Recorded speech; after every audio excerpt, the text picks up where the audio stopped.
Lovely students, हम angiography के procedure को समझेंगे। तो दिल की ब्लॉक्ड या फिर रिस्ट्रिक्टेड करोनरी आर्टरीज को डायग्नोज करने के लिए या फिर डिटेक्ट करने के लिए किया जाता है।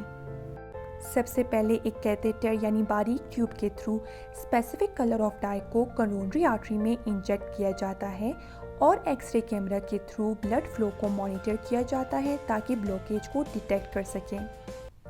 और एंजियोप्लास्टी ब्लॉक्ड आर्टरीज को खोलने के लिए किया जाता है। जब कार्डियोलॉजिस्ट ब्लॉकेज को डिटेक्ट कर लेते हैं, जो बेसिकली कोलेस्ट्रॉल और फैट का एक प्लेग होता है that build up in the inner wall of artery, तो एक गाइड वायर कैथेटर के जरिए ब्लॉकेज साइट तक पहुंचाया जाता है।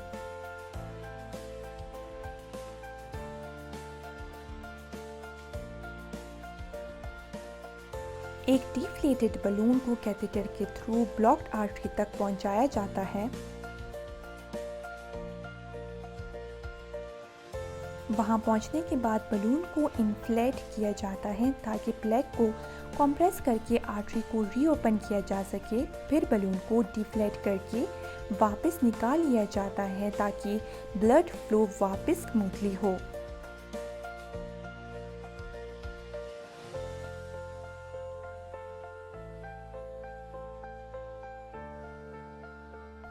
स्टूडेंट्स, अगर हमें परमानेंट सोल्यूशन चाहिए अगेंस्ट करोनरी आर्टरी डिजीज़, तो एक स्टेंट की प्लेसमेंट होती है ब्लॉक्ड आर्टरीज में और स्टेंट को वही छोड़ दिया जाता है ताकि आर्टरीज हमेशा के लिए खुली रहें।